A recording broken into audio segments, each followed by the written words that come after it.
If you're out there today and you're in the messy middle trying to build a business into something special, this is a show you need to hear because the founder of Tulsa Fitness Systems is here to share with us his journey from the bottom to the top, right back down to the bottom, and then up to the top again. We got fitness tips, business tips. It's a great show. Get ready. Some shows don't need a celebrity narrator to introduce the show, but this show does. 2 men, 8 kids, co-created by 2 different women, 13 multi-million-dollar businesses. Ladies and gentlemen, welcome to the Thrive Time Show.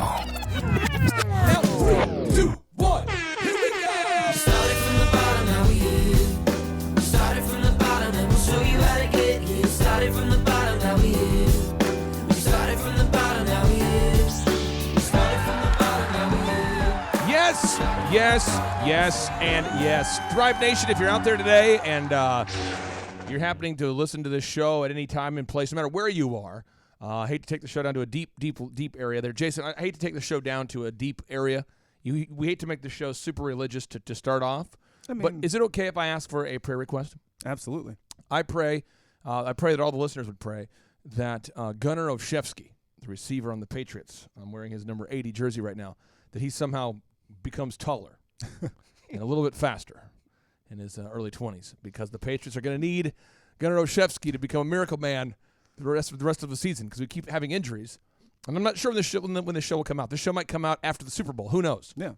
But I pray that Gunnar Olszewski just gets a little bit taller Yeah. and a little bit faster, because I love that guy, that undrafted, beautiful man, number 80 from Bemidji State, the factory of NFL players, the Division II Bemidji State, Gunnar Olszewski. If you just put put in your schedule, put in your plan, put on your to-do list, just pray for Gunnar Olszewski to get a little bit faster and a little bit taller. Do you agree with that, Jason? Yeah, and I'll one up you there on the drive home today, just to support the Patriots. I will play Skilo's "I Wish" on repeat.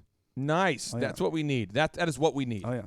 Jason, I haven't thought about the song "I Wish" for a long time. Was that a big part of your childhood? I wish. It was a song that I knew the first half of the chorus for quite some time, but had no idea who Skilo was or had even heard the rest of the song. No, Skilo. Let's cue it up real quick. This is in honor of Gunnar Olszewski and Skilo, both of which are forgotten American treasures.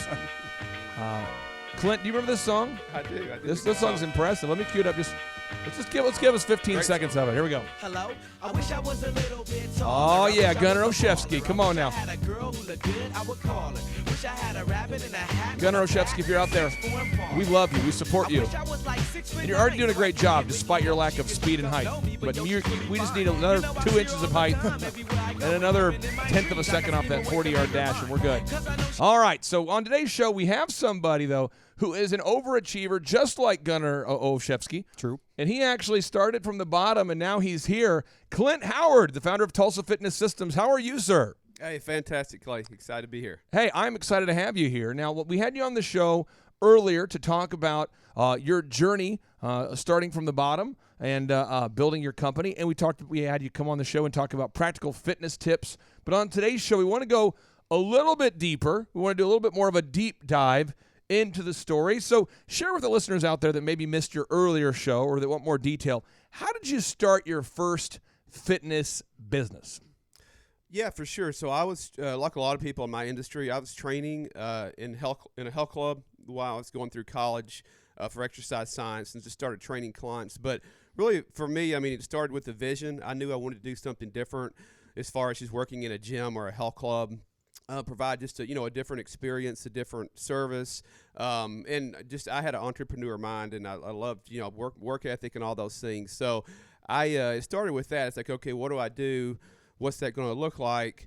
And so for me, I worked about probably 65 to 75 hours a week, all through my last year of undergrad. Then I also have a master's degree, so I went to college for 3 more years. But basically, I worked, and I was training, so I was doing what I enjoyed and what I was studying in school. But I worked early mornings, I worked nights, I worked all weekend, and so I was just basically saving. You talk about delayed gratification. I was not partying, I wasn't spending my money, I was working, getting experience, but also saving up my money. And so then when I finished graduate school, I started my first studio, and I didn't want to take out loans, and so we went in pretty cheap. Went in low, with not a lot of overhead, and then just grew from there. So I was really blessed, as far as saving and learning about how to sign a lease and how to do look for facility, location, and then not having to take out a loan or borrow money. So I started all just by myself. Let's talk about this. When you started your first business, what kind of do you remember how much money it cost to start your first fitness location? Do you remember how much it costs and it costed on a monthly basis to lease space, and how much startup capital it required? Yeah, for sure. Yeah, so I remember that was all new to me. I was fresh out of college. I knew exercise science, but I certainly did not know business. So I was getting advice from mentors and looking for facilities and learning about like triple net and CAM and what rent is and signing 3-year, 5-year leases. But we had to buy equipment. So it was I think probably about $30,000 or $40,000, and then I signed on to a 5-year lease for a space that was a smaller facility. We were doing all private training.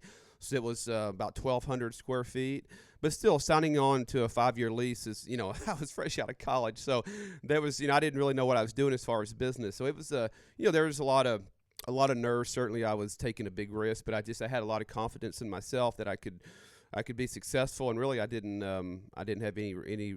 Where was this gym located? Was it in a basement somewhere? Was it at your parents' house? Was it in a shopping center? Where was the first location? Yeah, so I was in Norman. I was going to college at OU, and so we were in Norman, Oklahoma, and we were in the certainly we knew our clientele, our market. So we were in the northwest Norman, called the Brookhaven area, which is a higher income area as far as in Norman, and then we went into just a strip center, like a retail space.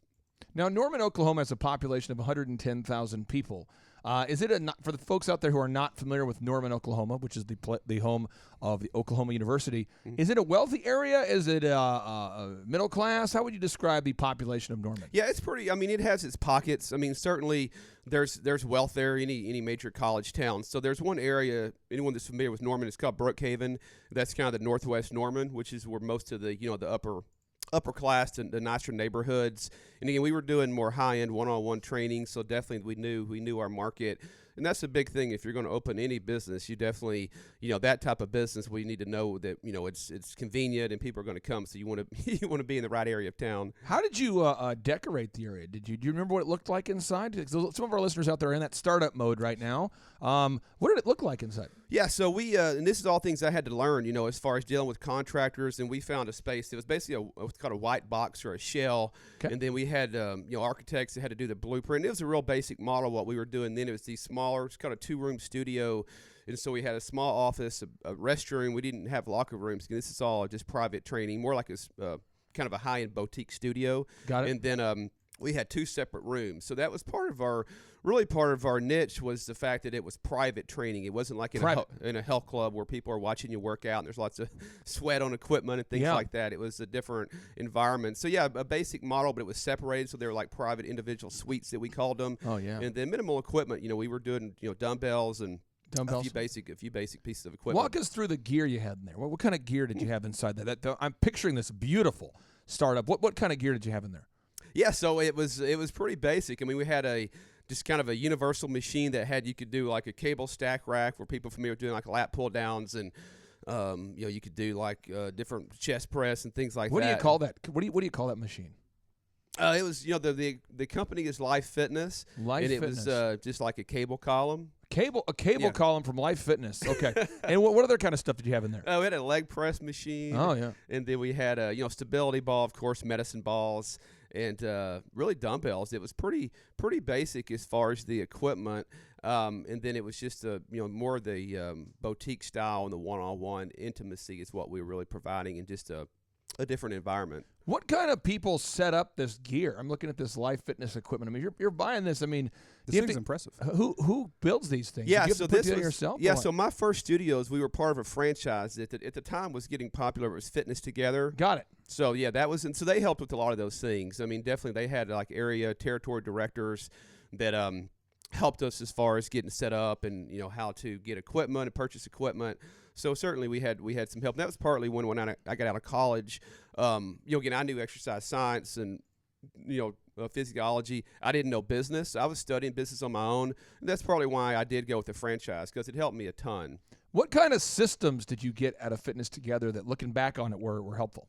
Yeah, probably the biggest thing really is they send you off to franchise school for a week, and Cool. Most of that week was spent role playing, was doing sales, and I had done some sales already, selling Cutco knives, and so I Oh yeah, Love it. I'd kind of cut my teeth doing that, so I had some sales experience, but just sitting down and getting grilled for 5 days role playing and getting through all the hiccups of asking for large sums of money for training.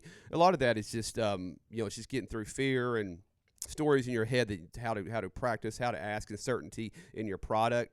So that was the biggest thing. Certainly they help with marketing and setting up systems and different things like that. As far as pay structure, I never had an employee. I was hiring people that were my age or older than me. So I had to learn a lot pretty quick about leadership and payroll and just things like that people don't think about when you go into a business. A lot of people in my industry, they're trainers and they think, oh, I know how to train, so I'm going to become a business owner, and it's a whole different world. There's a lot of stuff I want to unpack there. First off, you said that if I'm getting this right, you believe that your experience working at Cutco Knives was a good experience for you. Was it not? That was a great experience. It was great. I just Now, there's people all over the internet who troll Cutco Knives and say it's a horrible experience. I'm going to queue up audio of someone who worked at Cutco Knives who didn't like it. I personally think anytime you can gain sales experience, it's the best training possible. Oh, yes. But there are people that think that working at Cutco Knives is a bad thing. And so I'm going to queue up audio of somebody who is talking about how bad it was to work at Cutco Knives. And then line by line, you can refute why we disagree with this idea. Okay, we'll debate with somebody. This is let me keep this audio real quick. Let me hit play here. Okay, let me. I seem to record a lot of videos in this room. Okay, so it seemed oddly fitting to record this video. I'm not sure what's going on with this background Sure. music here, but here we go. Here he is. A couple weeks ago, I started with Vector Marketing as a Cutco representative. Now, this guy does not strike me as the kind of man who could sell anything to anybody No, not under at any all. circumstance. But let me continue. And I have to say Oh, that Cutco itself is a fine product. This cut right here, you might be able to see it. I don't know if it will zoom in. That was from a steak knife. okay. Table knife, sorry. Get to the business, Cutlet buddy. steak knife, so. What's he doing with this I don't battery? like This- Cutco because I can't handle a knife. Make your jokes now is a crap ton of leather and rope. The knives themselves, they work. There's nothing wrong with them. Vector themselves, though. Okay, so I'd like to talk about a few things here. I don't want to hear you talk about a few things. I want you to get to the business, buddy. What is this If background you're music? doing vector marketing as a full-time job, Yep. Tell us about it. leave now. You're Oh, he says if you're doing it as a full-time job, leave now. Clint, do you disagree with that strongly? I disagree. I mean, I did it in college, so it wasn't going to be a career, but it's a great college job or a great getting started job for sure. Okay, let me play some more here. not going to make money. This is the binder. I would not hire this I'm guy. now I'm going to just telling break you. this down. He's rocking a certain. It looks like he's been sleeping previous to recording this, but he's recording it on his own. Oh, yeah. But he's filming himself with that early morning. He looks like he just woke up. From a terrible angle. I have managed to sell a few things here. Okay, get to the business, buddy. Give us your points. I have managed to sell He's got like what's called an bedhead. essential set. I sold an essential set to Ow. my girlfriend's parents because they were in desperate need of knives. I'm wondering how he has a girlfriend, or how he sold anything to anybody. We'll Right. continue. And they got He's a the great ultimate deal salesman. on said knives. Now, make this very clear. Make this These very clear. knives are not for chefs. They are not for people who work in professional kitchen settings. These knives are for people that cook and like to cook and live at home. And they're for your This guy. the Jones, really. Keeping What are you up with thinking the over there, Joneses, Jason? they say. These knives are not for chefs. These These knives are are for not people who for like to people cook. that What? have thousands and thousands and tens of thousands of dollars to spend, on their career. These knives are not for Red Seal chefs. These knives are for people that like This guy doesn't at any point get to a point. I don't think. Let me skip further and see if he has any points at all. Let me program. The following are the steps in calculating the minimum incentive payout. So 1, you put in your pay rate per appointment. In my case, $20.25. You then put in your number of appointments. Mine was 5. I then would put in the times that, and you get 101.25. Now, I know a lot of super, super broke insurance salespeople who do it for like 3 months and then quit. Yep. I know a ton of real estate agents. I bet you if you're listening right now and you know a real estate agent, 95% of the people you know who are quote-unquote full-time real estate agents aren't selling anything. Right. Because we know there are certain people, Clint, that just they get their certifications in fitness and they don't actually have clients. Yeah. They get the real estate license and they don't actually sell real estate. They become a Cutco salesperson. There are certain people that are never successful no matter what certifications they have. So, Clint, on behalf of the people out there who want to know what valuable things you learned at Cutco Knives, tell us what specific things did you learn from Cutco Knives that was helpful for your career?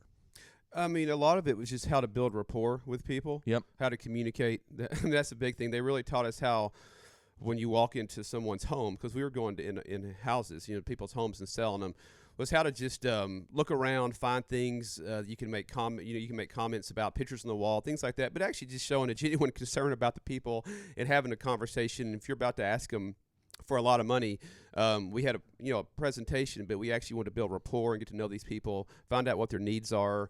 So that was a lot of it. And so then besides that, really just learning how to handle rejection. So Yeah. that's a big one. So, I mean, even though we were calling warm leads, we'd start people you knew and then you'd get referrals from them.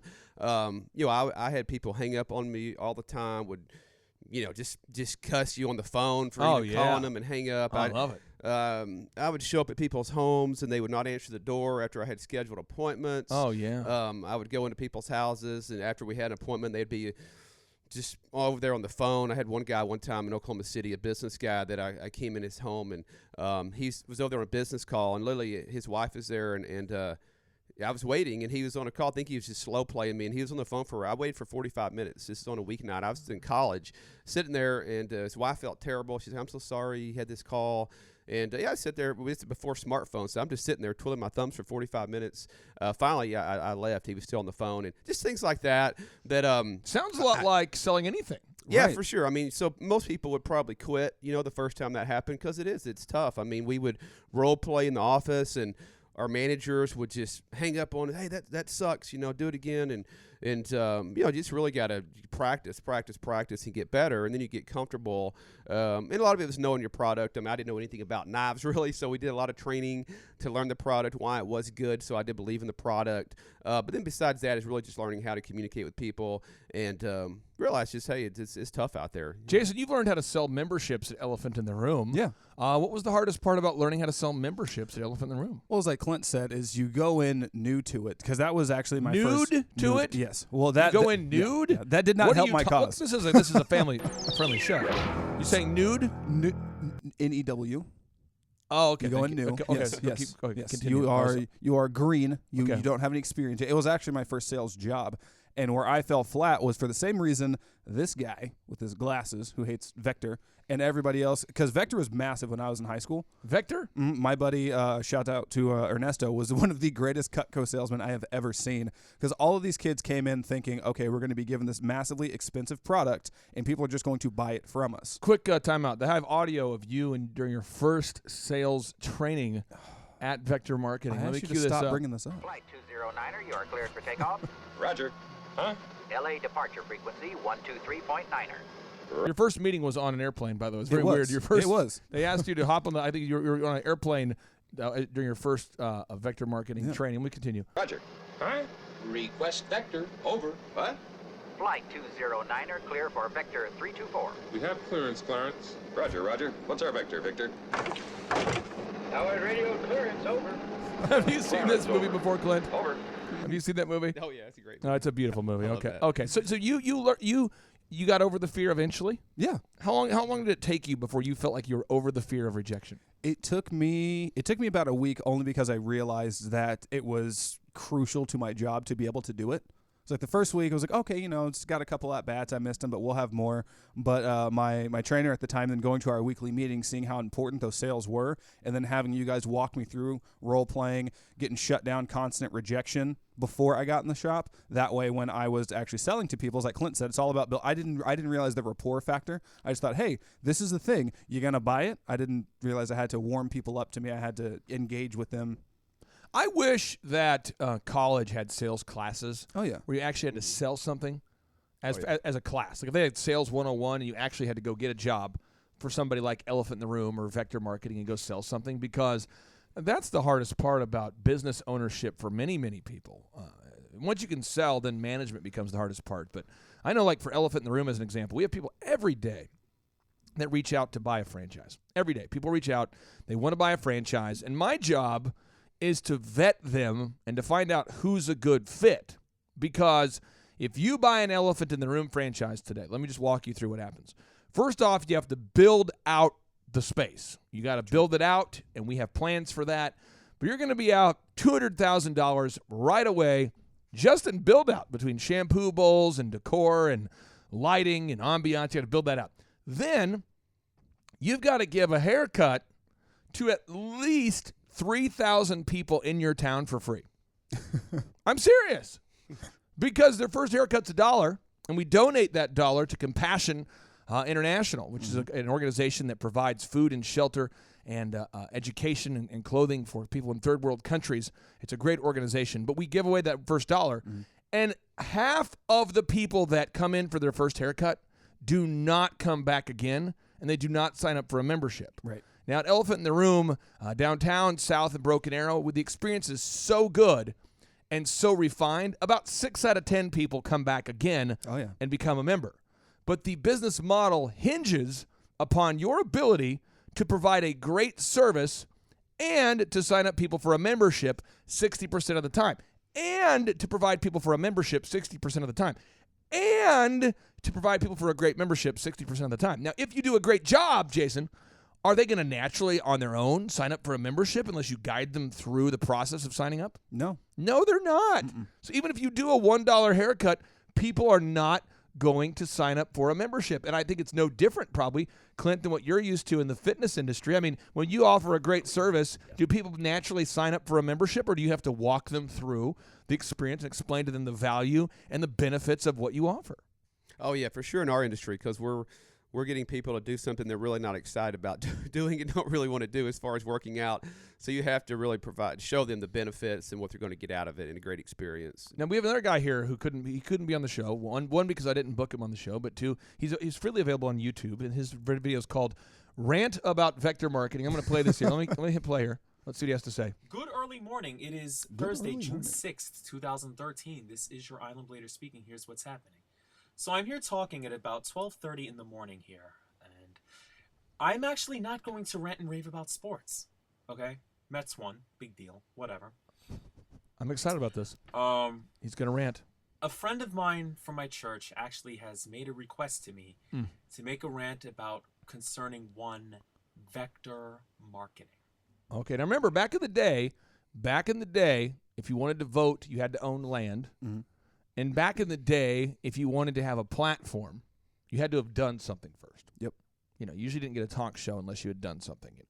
Like Oprah got her own talk show as a result of doing a good job. But now everyone has a YouTube channel and everyone can say whatever they want to say. So we're gonna make sure we're getting this. Everybody now can say something. Let's hit play and see what this man has to say. They have been the subject of a lot of controversy. Okay, they've been at it for a while. All right, but here's the whole sequence of Vector Marketing. Okay, and you're gonna know my obvious take after I finish all of this. I want you to finish all this. I want to hear it. First, when you're in about 11th or 12th grade, or maybe more like 12th grade, you're about to graduate high school. Get to the point, buddy. You see things either come into your mailbox, you see flyers around school, or whatever. You see a thing and it says work for students. You can make up to $16 an hour or $16 base/appointment, whatever. Okay. So you're thinking, ooh, $16 an appointment. Ooh, that sounds awesome. That sounds really good. I can make some good money this summer. Interested in summer work? Well, $16 an hour you can make. Ooh. Okay. So naturally, you look at the pay and you're like, oh, okay. Oh. Yeah, I'm interested in the position, blah, blah, blah. Or you might see it online. Yeah, you fill out your online app, most places these days, especially chain stores, want an online application. So you fill one out, you don't expect anything. But on this thing, this workforstudents.com thing, or even you see things itself, or you call a number, whatever. Hi, we see your application online. We were wondering, blah, blah, blah. Are you really interested? Do you want to come in for an interview? Now, mind you, I used to do Vector, except I wasn't 18, okay? You know how old I was when I did Vector? 23. 3 summers ago, okay? And it's like you fill out this application, and like literally 5-10 minutes later, they call you, asking about, you want to come in for an interview, blah, blah, blah. And, I should have seen the red flags right then. Oh, you should have seen like, them. I got a job interview, Mom and Dad. This would be awesome. And then so you're like, what's it about? And I'm like, I wonder. It might be, and you get... You mean a job where you'd have to actually a perform? lot of times, and I didn't know this, because obviously even at 26, I still have a lot to learn about life. But here we go. Right. You go there. You go there. They will actually schedule in on the same day. Oh. Like, really? Like, who does that? Usually you need at least like a few days. Like if you, let's say today's Thursday, okay? Usually, you want to come in for Now, an I interview? think the summary of this how about is next Tuesday, Wednesday, he probably whatever. is bad at selling. Right. It's part of the summary. Let's keep watching. The same day interview as you spoke on the phone for the first time. Now, we do same-day interviews at Elephant in the Room. Well, that was the thing that got me. It's like, typically people give you 3 days. Don't you start with me. Now, let's get deeper into it. I want to hear this guy because, again, so many people talk about, they just openly bitch about their first life insurance job. I've got one guy I know who was the CFO. He was the CFO of Helmerich and Payne, which is a $1 billion business. The CFO, Doug Fears. And Doug Fears, who has and he went to college at Harvard, he said perhaps his best education was selling life insurance, learning how to overcome objections, presenting. But there's a lot of people that try to sell life insurance and complain about it. Mm-hmm. Jason, have you ever met somebody who got their real estate license and complained about their lack of income? Have you ever seen this happen? I have not met any realtors personally. Oh, boy. See, I've coached many, and it's funny, but I'll have somebody who will reach out to me and say, could you help me grow my business? Mm. And there'll be a real estate agent at some big company like Keller Williams or, Chenoweth or something. Yeah. And they'll say, could you help me grow my business? And they'll complain. They're like, the brand just doesn't provide me the support I needed. Yeah. You're like, so you thought that by becoming a real estate licensed agent, you thought by getting your license, you would then just get houses and leads that are sold for you simply because you have that license? Okay, let me hit play. Let's hear this guy. Like, and also this, okay, you also realize this. Come on, buddy. If you don't make a sale, not only, you keep a log of all your appointments that you've done, your family, your friends, whomever you've sold to. That's right. Okay. Now, real quick. I used to make, when I built DJConnection.com, when I built it, I made a rule that I would make 100 outbound calls every day before noon. That was my rule. And I got paid $0 unless I sold something. Yep. Why? Because that's how sales works. Interesting. Let's hear this guy continue. It's apparently it's not, like I said with the certain appointments, they say you get base pay, confirmed appointments. That's crap. Oh. And base pay will be washed out if your commission you earn is higher than your base pay. So if you're getting paid $17 per appointment or whatever, it's like, and someone buys you something so low that it's like 21 or you only like $21, that's your pay. Okay? That's your commission. That's your pay. Right, because you didn't sell anything. Okay. It starts with 10%. After $1,000, like 15, 20, depending on whatever the range is. I think I only made it to like 20% or something. You mean they don't just pay him just to show up? Interesting. They don't just pay a guy just for being on the planet. Let's continue. And here's the thing about Cutco knives. Oh, here's the thing. Much as, they're really good knives, they are, and I'm going to quote Mr. Dink from Doug, very expensive. Okay? They're very overpriced knives. I mean, they try, when your presentation, they try to have you compare Cutco to like Henkel's or Cutco to Wusthof or whatever. And you can't buy Cutco in a store, you order it online. You can send it back. You can send it back for free sharpening and so on and so forth. That's pretty good. At least you're set for life when it comes to, if your knives get dull or whatever. Okay? That's neat. But the fact is, the knives are overpriced. You try to guilt. Now, Clint, how good is someone going to be at sales if they fundamentally believe that their product is overpriced? How good is somebody going to be at sales? Not very good. That's the first part, is you have to believe in your product. So let's talk about this. You're a personal trainer. Your company trains group fitness, personal training. And give us an example, not necessarily the person's name, but just give us an example of somebody that you've helped over the years, that you helped lose a ton of weight and get in great shape. Just give us a story, an example of somebody that you've helped to get in great shape throughout the years. Yeah, so we've helped hundreds. So that's the biggest thing, is we get people that a lot of times they come to us that have tried other things. They've worked out other places. They've done yo-yo dieting. They've tried to go to the gym, work out on their own. And so you've got to provide something that gets results, obviously. But you've helped people lose weight. Oh, yes. How much weight? Let's see. We've had several clients lose over 100 pounds. And you do a great job. And my wife actually was on jury duty the other day, and she's sitting there with a member of the fitness, Tulsa Fitness Systems, and that person was going, yeah, Vanessa, I work out there too. And Vanessa says, well, why do you work out there? This is a true story. She says, well, it's because they have like a plan. There's actually a plan. Jason, this just in, there's actually a plan. What? How dare you? She says there's a plan. Now, the other place I used to work at, there's a lot of hype. There's a lot of people yelling at you, asking you if you'd like to win all day, that kind of thing. Do you want to be successful all day? Let me hear it if you want to win. There's a lot of that. There's a lot of people wearing really small shirts. There's a lot of that. A lot of winning, a lot of small shirting, a lot of people asking, a lot of hype. But there's no written down plan. There's not actually like a plan. So you get there, Jason, and you could, by the way, Jason, if you showed up to work out someplace in a group fitness class, what would be some of your tips, some of your keys where you would know that the person who's leading the workout doesn't have a plan? How would you know, Jason, as a layperson who's not a fitness expert, how would you know if the person training you does not have a plan?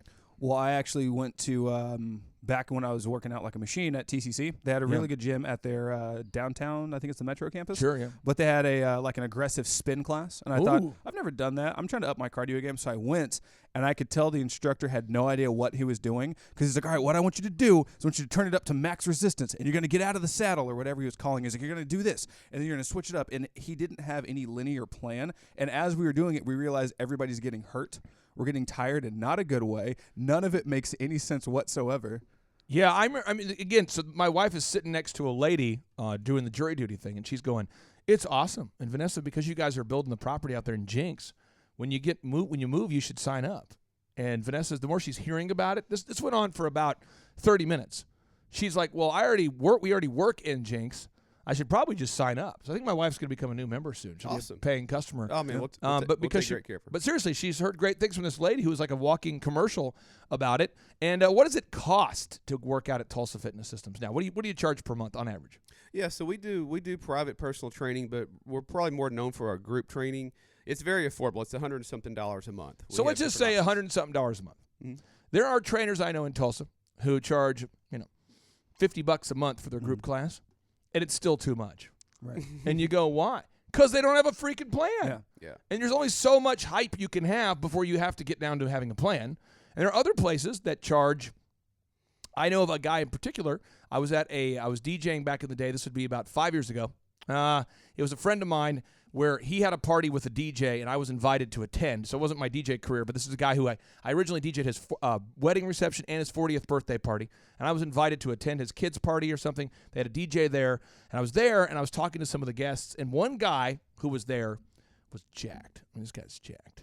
And I'm talking to him, making small talk, and I'm like, what do you do for a living, man? And he says, oh, I'm a trainer. I said, you're a trainer? He goes, yeah, I'm asking about his model. Mm-hmm. Where do you train? He goes, I come to people's homes, and I just have like 15 clients.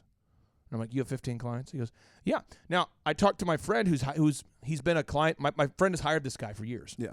And apparently he just has like 15 clients, and he charges people about $1,000 a month. Whoa. And he just works out with you, and he just comes to your place, and that's his deal. So he has like 15 grand a month coming in, no overhead. And I'm going asking my buddy, like, dude, you pay $1,000 a month for fitness? He says, well, yeah. I mean, but this guy is like, I mean, he walks me through my diet. He comes to my house. It's awesome deal. And it's like he's my accountability partner. He walks me through my food. He's like a nutritionalist / trainer. Okay. Clint, with Fitness Together, wasn't that the model back in the day about, was it $600 a month or something for one-on-one training? Or Yeah, we did. So back then we did actually packages, and so I think now they do it more, probably different. But it was actually our average package sold was about $2,800.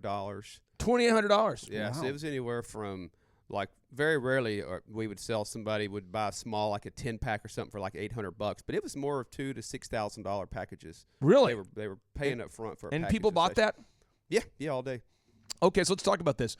So Tulsa Fitness Systems, do you also do one-on-one training for the listeners out there that want to know? Yeah, about we that? do. We do quite a bit. We don't really advertise it much, but we do a ton of it. We actually really do. A lot What of does people, that cost? What does that cost? Yeah, it varies. I mean, it's it's more per session, or we'll do packages, but it's anywhere from $65 to $90 a session typically. And there are, again, you got people like this YouTube guy who's talking about vector marketing. He says the knives are overpriced. They're overpriced. Well, this is the problem. See, I grew up without any money, but when you're a poor person and you're trying to sell nice things, you can't possibly sell it cheap enough in your mind to justify. So if you're a poor person, you have usually what's called a poverty mindset, which means that you believe that there's a scarcity of money available, and therefore you only focus on price. Right. This is why I don't like going out to eat. I still have a poverty mindset about food. I'm serious. I still, to this day, Vanessa wanted to go out to eat on Friday, so we went to the Melting Pot. How is that, by the way? See, that you're asking the wrong guy. This is what's going to happen. The lighting was dim. The decor was nice. I'm being objective about it. The decor was nice. The waiter, or waitress in this case, her name was Amy, and the assistant she had was Amy. And it was all nice presentation. And they basically, in front of you, make like a fondue, like cheese dip kind of thing, or they make it's almost like some sort of heating sauce to heat your meat or whatever. Got it. And it's too much money. So what I do is I always go get the car to pick up Vanessa. I'm like, hey, I'll go pick up the car. I'm gonna go as soon as we're done eating. I say, I'm gonna go pick up the car, because no matter what the price is, it's too much. Yeah. I don't care what it is. It's too much, because I have a poverty mindset that I'm aware of as it relates to food. I do not like at all fine dining. Even if somebody else is paying, I do not like it. Would you find it hard to own a restaurant or a food truck? No, I don't think I would, because to me, it's a business exists to make money. So it wouldn't be hard for me. Me personally, I'm just saying I do not enjoy going out to dinner, and I don't appreciate fine dining. But unlike this homie here, I am not using that as a reason for why I can't sell haircuts, Right. or personal coaching or marketing services or whatever. But Clint, you could, if you're not careful, say, yeah, I'm charging too much at Tulsa Fitness Systems, and it's not cheap enough. And why do people think that way, Clint? Yeah, just like you were saying, I think we're not our customer, and realize there's a market for everything. I mean, you look at the higher end people that have money, and that they will spend money on things that they value. It all comes to value. There's a market for Rolex and Lamborghini and whatever product it is. Just like a steak, like you were saying with food. It just depends. I mean, you have to go after the certain clientele, your avatar, your market. But also understand, hey, I've got to provide a great value, but dollars follow value, and people value different things differently. What's a book that you'd recommend for everybody to read about sales? If you had to recommend a book, 2 books, a few books, what is a book that you'd recommend about sales? Honestly, like, this isn't really sales, but one of the first books I read, going back to earlier, we're talking about building rapport, is How to Win Friends and Influence People. Again, that's just how to really just communicate with people and actually, get along and build rapport and show value. But then as far as sales, I've read a lot of sales books. I think Chet Holmes' Ultimate Sales Machine was a Great really good book. Jason, put notes of that on the show notes so listeners can go out there and just click a link and buy that book. The Ultimate Sales Machine by Chet Holmes. You just mentioned How to Win Friends and Influence People. What other books would you recommend there, sir, as it relates to sales? Let's see. I'm trying to think. Other books. I've read a lot of. There's some guy named Jeffrey Gitomer, Little Red Book of Sales. He was one of the first. He's got a lot of books on sales. I read a lot of his books when I was first getting started. Let me cue up this audio real quick. This is Warren Buffett. Warren Buffett, the famous investor. He said that the book that changed his life is the Dale Carnegie course. Let me cue up the audio here real quick so you guys can hear this. This is powerful. Let me cue it up here. Persuasion. That's the next remarkable skill of Mr. Buffett, handling people. My mom says when he was in his 20s, he was reasonably socially inept. This is Warren Buffett's son, Peter, talking about Warren Buffett here. This is, again, Warren Buffett's son, Peter, talking about Warren. Reasonably socially inept. I mean, like in large crowds, he'd much rather not be there, and he just would rather be reading and working on his stuff. So Buffett learned how to deal with people from self-help guru Dale Carnegie. I was terrified of public speaking when I was in This is Warren Buffett talking. high school and college. I couldn't do it. I mean, throw up and everything. So I took this Dale Carnegie course, and as soon as I finished it, I was 20 years old. I went out to the University of Omaha, and I said, I want to start teaching because I wanted to get up in front of people and make sure I didn't lapse back. Carnegie promised anyone could win friends and influence people if they did things like giving people aspirations to live up to instead of nagging them, and using their first name all the time.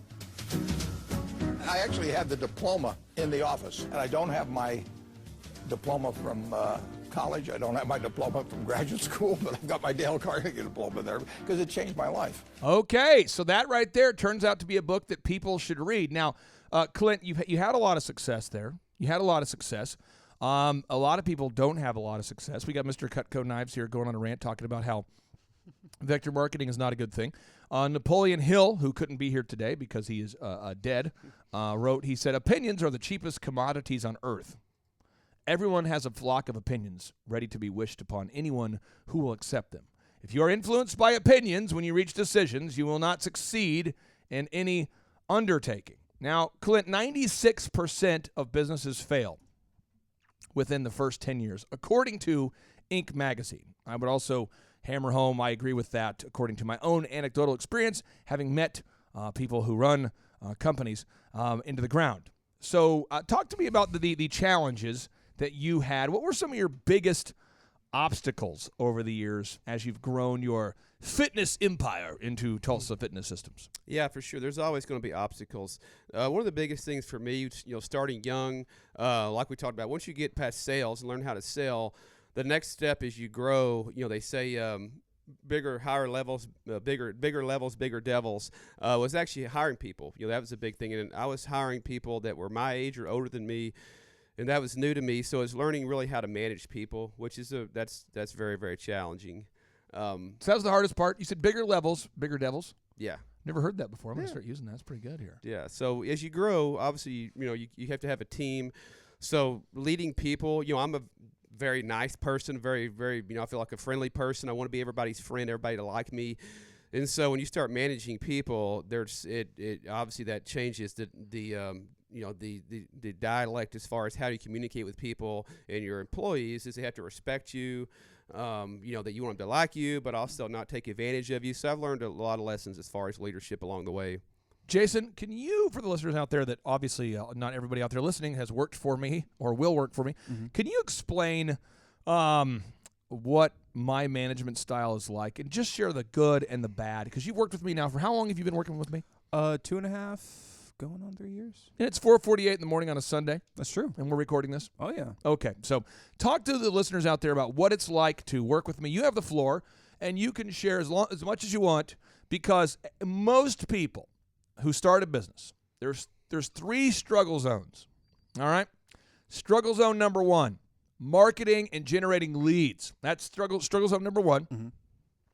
Struggle zone number 2 is then selling anything. I mean, even if you have leads, a lot of people can't sell anything. And that's why we have so many people that reach out to us about buying an Elephant in the Room franchise. And I refuse to open another Elephant in the Room franchise until I find somebody else out there who has proven to me that they're not afraid of sales. Because I get all these people who are school teachers where you can hide. They've worked in a dental office where you can hide. They're second-generation money, where you can hide. Who want to buy an Elephant in the Room franchise. You've seen these guys come in shadow. Yeah. And if they can't sell something, they're not going to be successful. So there's these three areas that most entrepreneurs struggle with. Again, it's marketing, generating leads. People struggle with that. 2 is selling something to anybody ever. Most people are just horrible at sales. And then the 3rd is managing people, because in the event that you sell something, you have to deliver on what you sell. True. Talk to the listeners out there about what it's like to be managed and to work with me for these past almost 4 years. I can say that of the many jobs that I've had, I haven't had a manager quite like you. And that is a compliment. Oh, no. It's a compliment because in my previous jobs, I didn't have, like, there's personal growth, right? You set goals, you aspire to hit those every month, year, quarter, whatever. But nobody that I had that was a supervisor, a manager, founder, owner, whatever the title is, has ever helped with that or given me an example. They say, here are the policies, follow them. There's no follow-up. They didn't care. You're a very caring person, but you're also a very intense person. And where you may say sorry again, that's actually another compliment because you're direct and you operate under, we just recorded a podcast about it yesterday, but do you want to be liked or do you want to be successful? So talk to the listeners out there. Give the listeners examples of when I've freaked out, where you've seen me just go nuts. And by the way, if you're out there listening, I wake up every day and make a to-do list of what I'm going to do today, and every day. And so today I'm going to be finishing reading the book called Profit First again, because the host of that show and the author of that book reached out to us to be on the show.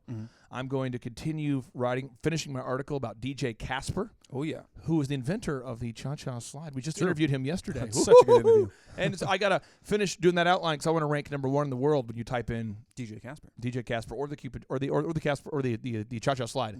I want to be number 1, but it requires writing a lot of content. True. Then I've got to record the intro for the Macro Meals podcast they do. And I've got to finish watching the Rhodes Church sermon with Pastor Chad Everett and auditing that sermon. And that is before noon today. I'm going to get that done today. I also write on my list, though, some days, fire that person. Now, can you explain to the listeners moments where you've seen me, or maybe it's weekly moments where you see the intensity? I call it the dragon energy, where it comes out. And by the way, this is why people get stuff done. I would rather be feared than to be loved. This is my worldview. And we have people on our team who do love us, are great people. Yeah. But when have you seen those freak out moments? Or when do you see them? Or give us some examples. So as it relates to like Elephant in the Room, we do our weekly tracking. We have to sell at a certain percentage. And every single Friday in front of the entire team, we review all 3 of the local shops' numbers to see how we're doing. There have been plenty of times where somebody will fall below the quota, which means we were not profitable for that week. The quota. But that also means that if we're not profitable for that week, that hurts our chances of franchise because we have to operate at a certain percentage of profit. So then the next week comes around, you're like, okay, we've done training. Let's get us back to where we need to be. And they're still not there. And I can kind of see that little you do what I call like the 1,000-yard stare, where you see the number, then you kind of freeze for a second. And you're not looking at anybody. You're looking like through them and past them. And you're like, okay, what did we do? Because we trained. How are we not here yet? So you give them one more chance. Then it comes and it's week number 3. And you're like, I don't know what I have to do. If you can't do it, I will find somebody who will. I remember you actually said that to me one time when it came to getting Google reviews. Because it was we had just started working it into the manager's job description. Yeah. And it was like 2 weeks in, and I was getting maybe 1 or 2. And so you asked me, like, okay, are you asking people what's your biggest problem? I'm like, well, I'm afraid people are going to say no. You're like, okay, well, you can't be afraid for people to say no. That's sales. So I'm going to give you 1 more week to do it. But if you can't get reviews, I'm going to have to find somebody who can. And lo and behold, I thought, I should probably start getting reviews. Now, were you at the meeting where I publicly fired that lady? I was standing right next to you. I was sitting at the table, actually. Do you remember what I said? Yeah, you literally walked over and you said, grab your things, you're fired. And she said, excuse me? You said, you heard me. I will personally escort you out, but you no longer work here. You are fired. And then what'd she say? She was about to just explode. You're like, oh, no, it's okay. We're just going to go. It was beautiful. It was very well done. I've never seen somebody one, publicly get fired, but then two, have the person have the cojones to do it and then be like, nope, you're not going to explode. I'm going to get you out of here. You can rant on Facebook all you want, but this is not happening in my place of business. Now, let's talk about this. Were you at the meeting where the woman would not get off her smartphone and she would not show up on time, and it ended up with me calling her an ass? Did you see that one? It sounds. How long ago was that, dude? Oh, it had to be about 3 years ago. Okay, because it sounds familiar, but it would have been like my infancy at Elephant in the Room. Okay, what happened was this woman would not get off her smartphone, and you guys were doing a training. I think you were there. You might have been in the conference room. But she would not get off her smartphone. She would not. And I told her, no smartphones in our meeting. It's a policy. Do not bring your smartphones. Be folks. She kept yawning, being very disrespectful of you and Katie and the other people who work there, of her manager. So I pulled her aside, and I said, here's the deal. You're fired. I did one-on-one privately. That's how I prefer to fire people. You know, pull them aside, me and one other person present. Yeah. And she's like, you can't fire me. You can't. You what? And she's being all crazy. And I was like, okay, everybody, real quick. Huddle, huddle, huddle. We're firing this person for being an ass. So I just want to get that out there. Ma'am, you're an ass. You always have been an ass. You like to yawn all the time. You're lazy. Get out of here. You're contaminating. And she was like, you're going to hear from my lawyer. And I'm like, that's awesome. Have him call me. You're awesome. Get out of here, ass face. You know what I mean? And so, but you know what? If we don't hold people accountable, what would happen? We just fired a girl this week for being mopey. Constantly moping. How's it going? Welcome down from the room. You okay?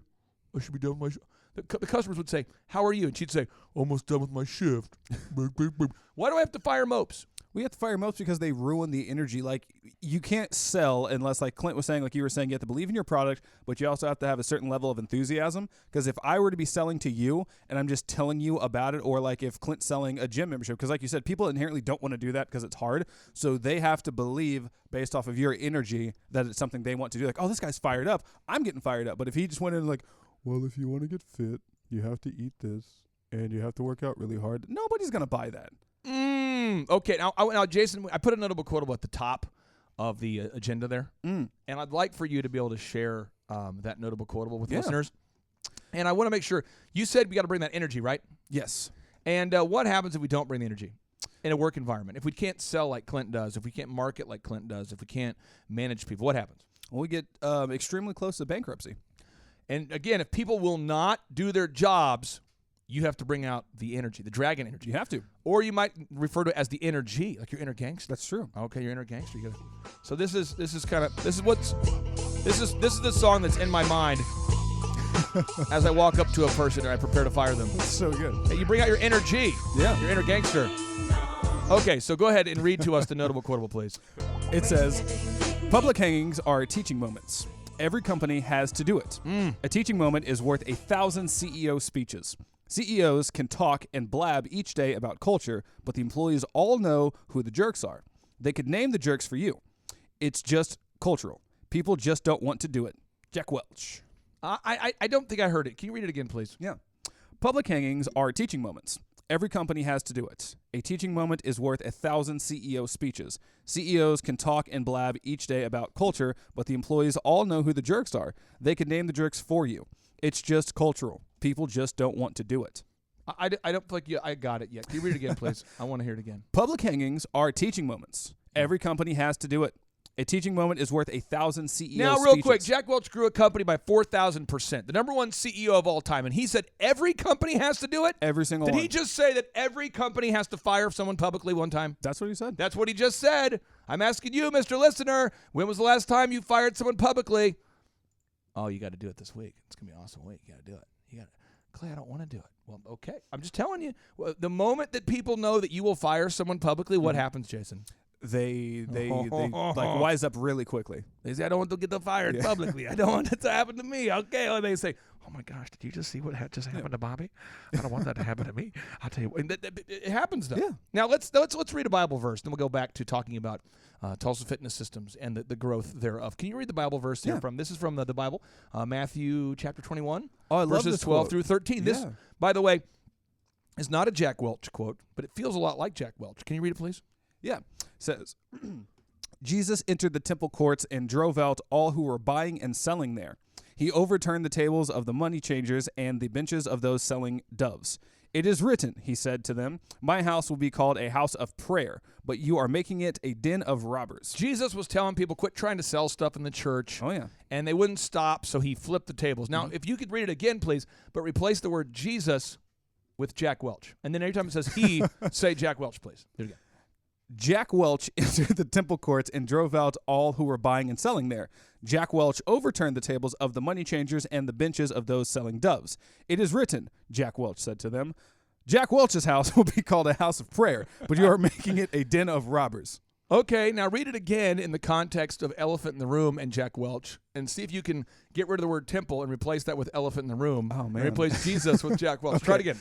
Jack Welch entered the elephant in the room courts and drove out all who were buying and selling there. Let's replace that with gossiping. Gossiping. Okay. And loafing. Oh, man. Do it again. Go for it. Takes me back to my theater days. You got Improv. Okay. Jack Welch entered the elephant in the room courts and drove out all. Wait, hold on. You got it. You're doing good. Yeah, You're okay. doing great. And drove. Let me start over. Jack Welch entered the elephant in the room courts and drove out all who were buying and gossiping there. Jack Welch overturned the tables of the gossipers and the benches of those sowing gossip. "It is written," Jack Welch said to them, "my elephant in the room will be called an elephant in the room of prayer, but you are making it a den of gossipers." That's right. So think about your business here, okay? So let's just say you, the business owner, walked into your business and drove out all that were slacking. You overturned the tables of the slackers and the benches of those who are slacking. "It is written," you said, it's in my handbook, "our business will be a place where good things happen. So get the hell out of here." There you go. Okay? I'm just telling you, you cannot put up with slackers. You can't. That is the reason why Tulsa Fitness Systems grows, is they have great training. Now, Clint, the moment you have bad trainers, even if you had great marketing, even if you had great marketing and a great packages and great equipment, if you had bad trainers, what would happen to Tulsa Fitness Systems? Pretty quick. Yeah, so one bad apple could be like a cancer, like you said. I mean, that can people feed off of that, and so it kind of spills onto everything else. Other employees will take notice of that.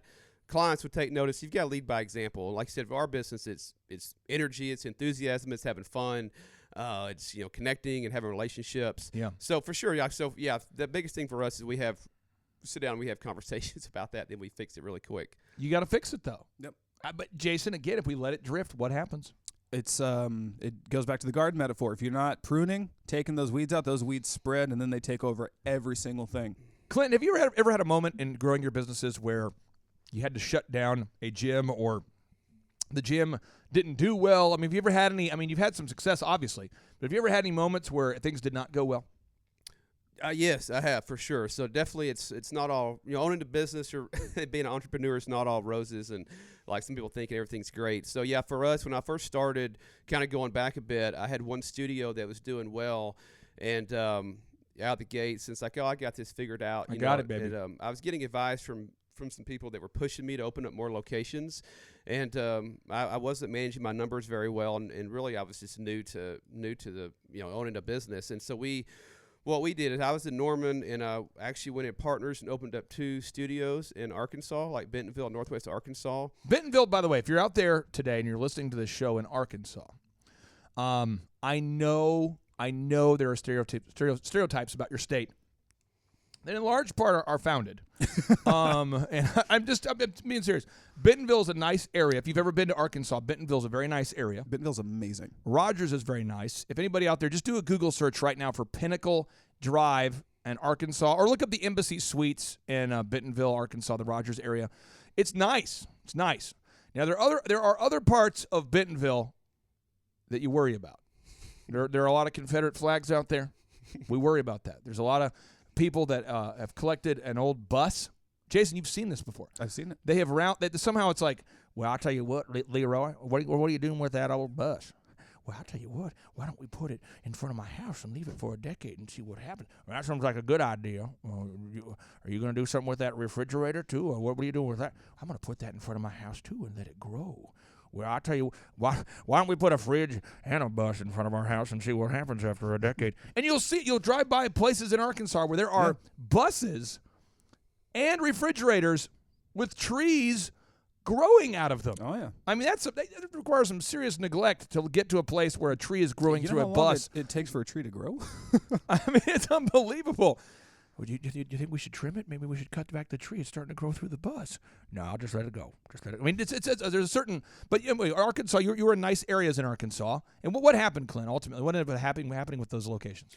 Yeah, long story short, so we had 2 locations there, and then I was in the process of moving to Tulsa, and growing in Tulsa and opening up locations in Tulsa. So I was at one point within about a year and a half, I was part owner of 5 different locations, which is almost unheard of.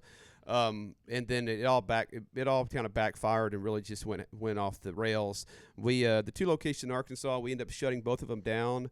One of them, we had some success. We just couldn't keep good employees, a good manager. One of them really never got going. And so, it was tough. I was driving, over to Bentonville back and forth every week. I was going back and forth. We moved to Tulsa, and I was going back to Norman. And so I was spread out. So I realized if I was in a location and running it, we were having success. But to manage people from afar is very challenging, finding good people.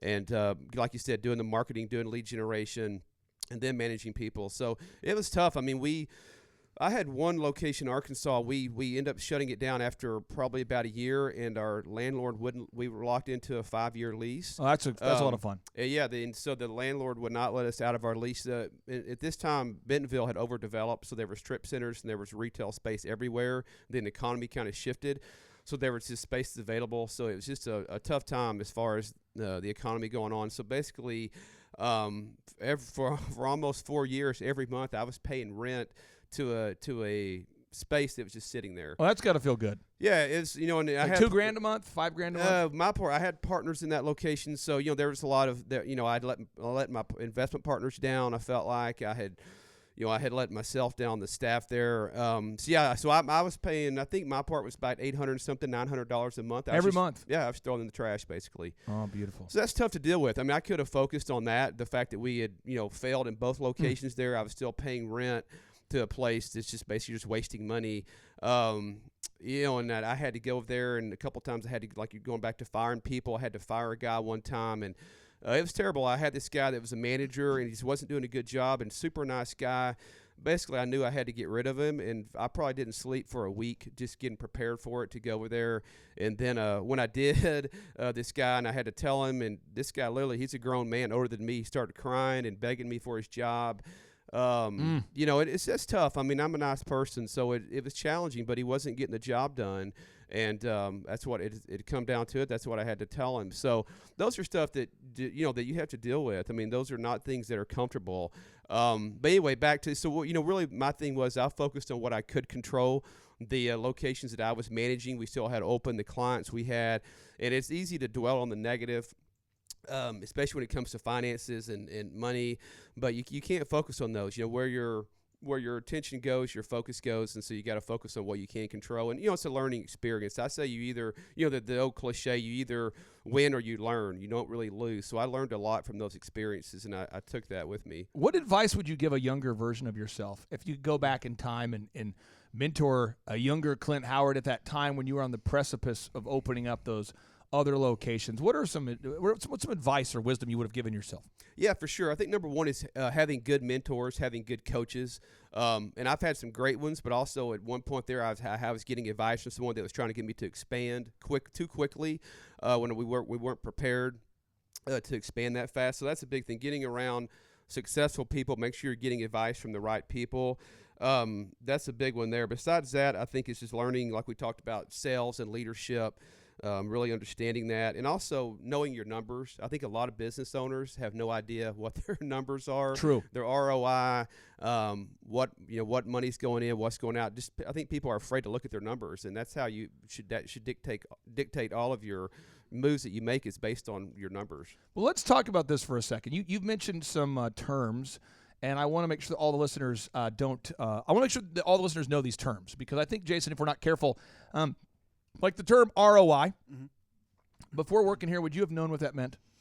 Nope. I would have confused it with the outdoor brand REI, which I still don't even know what that means. You talking about Roy? I know who Roy is. He's a great friend of mine. He's a great guy. He's the one with the bus. It's amazing. If you look over there, you got that bus. It's trees growing through it. It's amazing. His Confederate flag collection is truly impressive and embraces his love for the old South. Now, he doesn't wear a shirt often, but seriously. So ROI stands for return on investment, all right?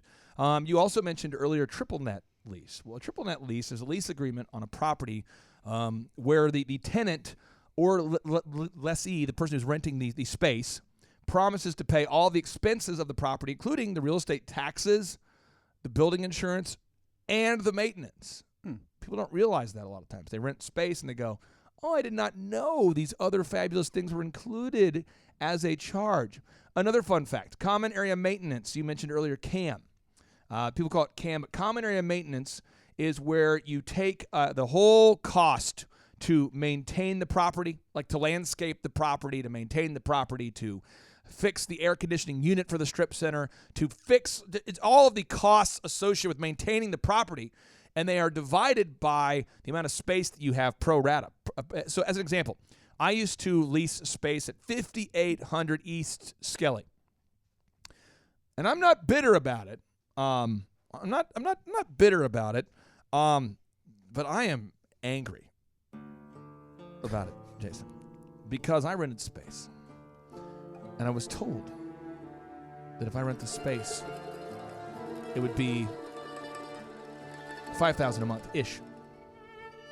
And then one day, I answered my phone. I said, hello, this is Clay.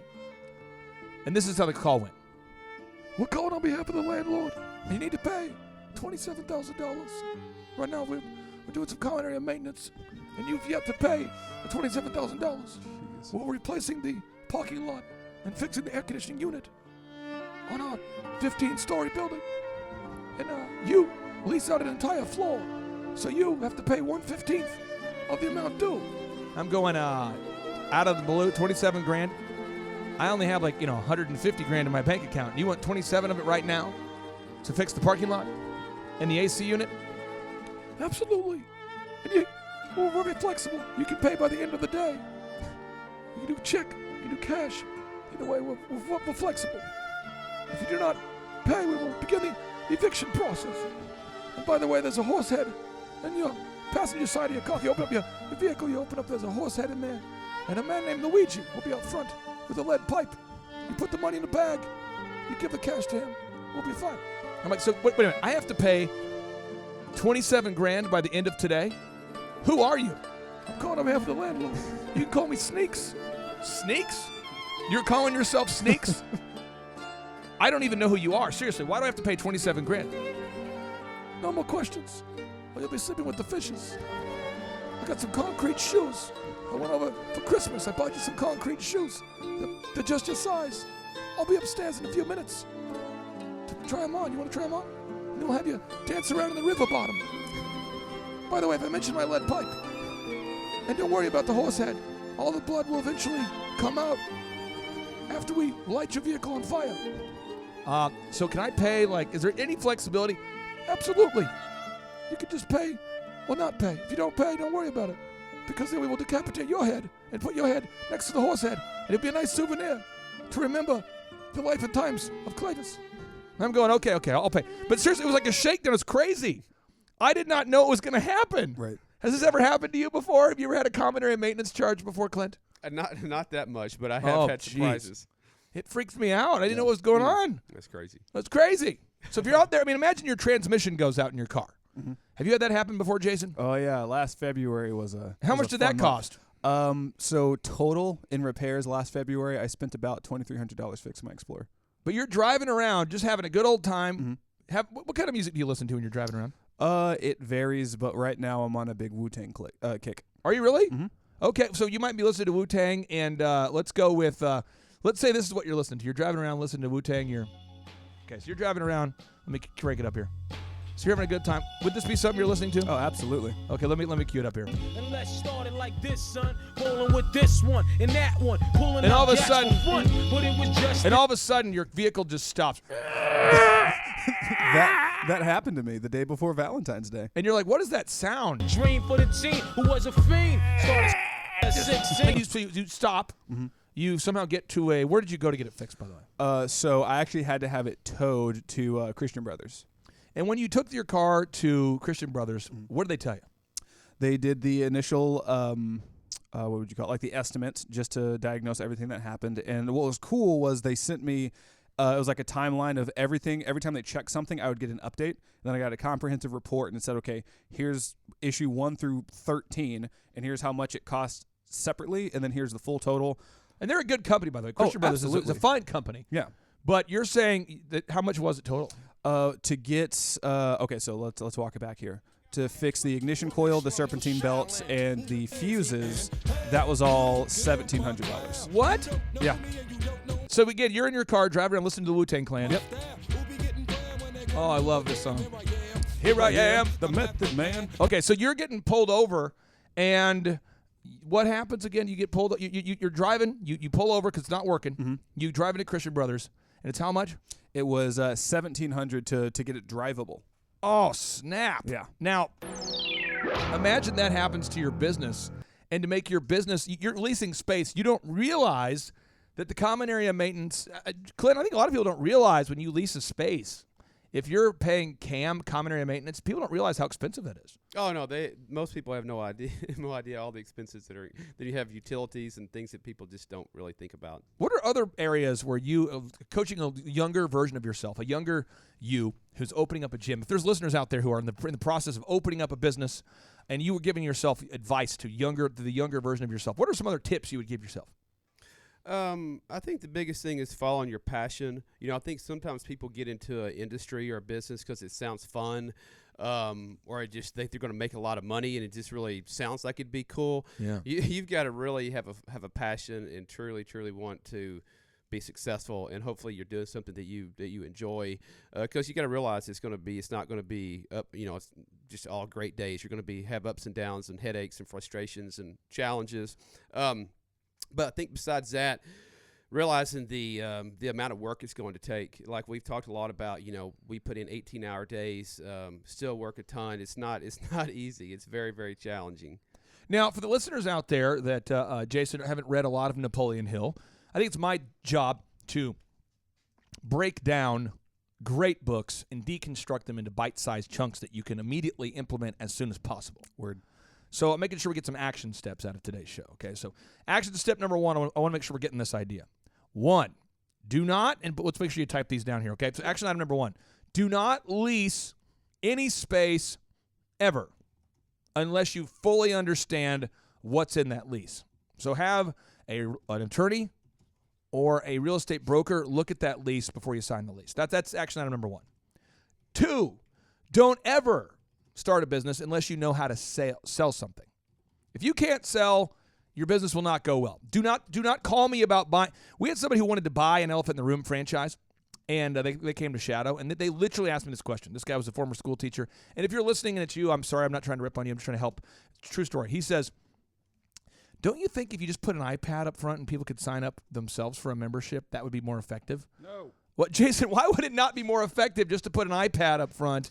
Because he said, can't you just have your people sign up online for a membership, and can't people just sign up front? And why don't you just put in like a drip campaign so people will sign up front? What would happen if we did that? Well, 1, nobody would do it. Right. I mean, just like even if you have like the most perfect no-brainer ever. Sorry for every business owner out there, but most people aren't going to fill out the form because they'll start typing and be like, oh, God, my thumbs. This is hard. But also at the same time too, if you just gave people full autonomy to sign up, they're going to pull the same thing every time. Why didn't know what I was signing up for? Nobody walked me through it. It was the same thing when I worked for rental car agency. Yeah. People, they put a touchpad in front of the customer service person, and instead of walking them through it, they said, oh, just follow the steps on there. And then the customer will automatically upsell themselves to buying insurance. Oh, yeah, you get the LDW, the PDW, loss damage, whatever the acronyms are. And then 20-year-old Jason's working customer service, getting F-bombs thrown at him left and right, and be like, this is $1,600 extra for crap I didn't need.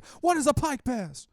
Unbelievable. Yeah. All right, so let's read a Napoleon Hill quote to everybody. Jason, you see that highlighted in green right there? Let's see. It's kind of midway through the notes there. You see that in there? A little Napoleon Hill? Yes.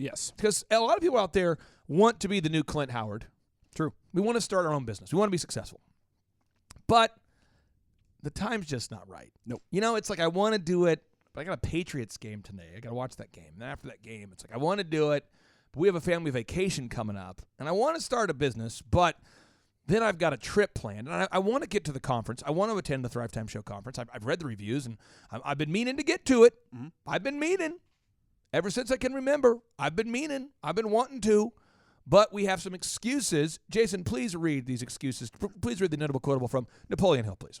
People who do not succeed have one distinguishing trait in common. Yes. They know all the reasons for failure and have what they believe to be an airtight alibi to explain their own lack of achievement. If I had the money, if I could get the job, if I had been given a chance, if I were only younger, if I were only older, if I only had a better education, if I could just save more money, if I lived in a big city, if I were not so fat, if my talents were known, if I didn't have a past, if I had my own business, if I had the courage. Now, there are new excuses that we've come up with as a culture that I'd like to share with everybody with a little bit of passion. I would love to be successful, except I have anxiety. I have a fear as it relates. Have you heard this, Clint? Have you heard this? Oh, I have yes. anxiety as it relates to sales. I hear that a lot. I have anxiety, so now I smoke a lot of pot, and now I do finger paintings and live in my parents' basement. Anxiety. People have come up with, I have anxiety about having anxiety. Then don't be an entrepreneur. There's so many NFL players right now who are running out there playing linebacker, and if you're on the NFL field and you're playing linebacker, you're going to get hit. Yep. And you're going to hit somebody. So if you want to be in the NFL, it's a contact sport. If you want to be self-employed and to be successful, your success will always be just a fiction if you fear what, Jason? Friction. If you fear the friction, your success will always be a fiction. If you say, I want to be successful, but I just don't want any rejection. I just don't want any rejection. It's not possible. Too bad. We live in such a culture. Jason, have you heard this? People are like, I want to sell memberships, but I have anxiety. Yeah. What does anxiety mean? I don't want to get into the clinical term, but a lot of people nowadays just I want to use get it. into the clinical term. What does anxiety mean to you, though? To me, it's if you have an overwhelming what's the word I'm looking Stress. for? Yeah. So you get stressed out based off of something. Let then me of read course snowballs. Let me read the definition of anxiety here, okay? Yeah. Here we go. Anxiety is your body's natural response to stress. It's a feeling of fear or apprehension about what's to come. The first day of school, going to a job, hosting a podcast, giving a speech. So as an example, let me explain to listeners right now what's going on. I used to stutter. What does that mean? It means that I couldn't speak well until the age of about 13. So it means that I got made fun of all the time. Now let me explain to you what stuttering is. You have this part of your brain. Jason, have you ever heard the term the synapse? You ever heard about the synapse? Yeah. Okay. So you have a part of your brain that it's the junction between these two nerve cells. All right? It's consisting of, it's like a minute gap across these parts of your brain. The point is, when you struggle to speak, it's because you can't, your brain is overactive essentially. Yeah. It's moving at a rapid pace. So my brain moves at a certain pace, which turns out to be a superpower for a lot of things. Yeah. But it's also a struggle zone. So as an example, I am certainly not in this level. I'm watching this documentary right now. We're watching a documentary right now about Bill Gates. Okay. Homeboy can read 150 pages per hour with a 90% retention. Holy crap. So he usually can get through an entire book in 2 hours. Wow. The 90% retention. So he has this thing called Think Weeks, where he'll disappear for a week, and he does this routinely. He'll take a week off, and he'll disappear with a bag, kind of like a big old purse filled with books, and he'll read all of them during the week. It's crazy. Now, I have a little bit of dyslexia where I read, and it takes me, like I'm reading right now, I'm rereading this book called Profit First yesterday, which is a great book, by the way. And I'm on page 20, and this took me about 3 hours to get through these 20 pages. Now, if you look at my notes, I definitely know it's in the book, but it takes me about 3 hours. Right. So I have anxiety when it comes to reading, a fear of, I do not like to. Another example would be public speaking. I am afraid of public speaking. Why? Because if you've been made fun of as a kid over and over, every time I tried to speak, it got worse. And when you can't say your own name, I would walk up to people and they'd say, "What's your name?" And I'd say, and I couldn't say my own name. I would just get stuck in my own name. And they would make fun of you because they're third graders. So when you've had that, and then we have a conference every 2 months, it's the scariest freaking thing in the world. But it helps a lot of people. So I look it right in the face and I say, fear, you're not going to win today. And you say, how do you do that? Some people would call it Jesus. Just Jesus. But I also know people who are not Christians who overcome their fear. But you have to say to your fear, you're not going to win today. Yep. I'm going to do it. And after about the first, 8 hours, it's less scary. Yeah. Day 2 is less scary. Day 1 is a scary thing, though, because you come to these conferences and you guys are there and you're thinking, is he going to upsell me? Is he going to upsell me? There's no trust. And then after about the first day, you realize there's no upsell, and you're sitting next to the guy next to you, and you're like, have you been one of Clay's clients? Does he upsell you? What's the catch? Is there a catch? What's he going to do? How's he going to do? Is he going to screw you? And then after about 2 days of that, you leave resolved going, wow, I learned all this. Yeah. But Jason, you sense the tension when you first get there. Oh, absolutely. People are a little bit skeptical. I get it. I'm even nervous when it comes to conference day. I will get there early to set up, and then about 30 minutes before people start to get there, I get, kind of like the weird pit in my stomach. It's not like I haven't been doing it since December. Right. But for some reason, I was like, oh, we have all these extra entrepreneurs, and somebody's going to be like, well, can you really explain SEO? And I can, but it's just like, well, and then at day 2, though, I come in just like full stride. But we could have like an anxiety camp where we could get together and go, folks, today we're not going to do any speaking because I'm nervous and I have anxiety. And so I've smoked a ton of pot. And it's going to be a deal where I'm just going to be up here kind of in a vegetative state. Cue the audio, please. Let's cue up. Here we go. Oh, everybody, welcome to the Thrive Time Conference. I'm so nervous. And I'm going to pass the mic to my good friend Jason, who's been smoking pot all day because he's also nervous. All right, ladies and gentlemen, welcome to the Thrive Time Show Conference. Oh, man, I can't feel my face. I mean, you could do that. I mean, you could. Clint, it's so easy to do that, to say you have anxiety and not get anything done. Am I correct? I mean, you've seen people who say that, right? Oh, yeah. No, I can speak from personal experience. I used to have severe anxiety and panic attacks. Oh, man. And so I've dealt with it. I've gone to cardiologists and can tell you all about it. But I think the biggest thing is, like you said, it goes back to stress. That's the thing. People are so stressed and they have fear. And so it's getting to the root of that. Like, as far as public speaking, that's something I used to be so afraid of. And now, I still get nervous. I do speaking events. It's like anything, the more you practice, the more comfortable you get. But also it's handling stress. I meditate. I pray, trying to get enough sleep. Exercise is a great stress outlet. So it's finding the right ways to manage your stress just throughout your daily life. So if you're out there today, though, and you're saying, I have anxiety. Well, listen. I always worry about my stuttering coming back, and it usually comes back about once a week just to kill any sense of confidence. But right about the moment that I start to go, ooh, I'm 39. I no longer stutter. The other day I was at Dave & Buster's with my kids, and the person asked me what I wanted to buy, and I could not speak, and I had to go to the bathroom. I'm like, I'll be right back, and I just peace out because I couldn't say it, and it happens. Now, the crazy thing is when you have a podcast, you're going, how do you do a podcast if you stutter? Well, if you listen to the show enough, you'll hear me stutter sometimes, but you just keep doing it. And then eventually I hope I get better, but then it seems like once a week I can't talk for about 2 minutes in a row to kill my confidence. And so I'm just telling you, if you're out there and you have anxiety, you have fear, that's okay. Just means that you see false evidence appearing real. And so you have to just, fear means false evidence appearing real, and you have to move on. You have to push through it. Now, Clint, a lot of people out there are going, okay, you're obviously having some success now.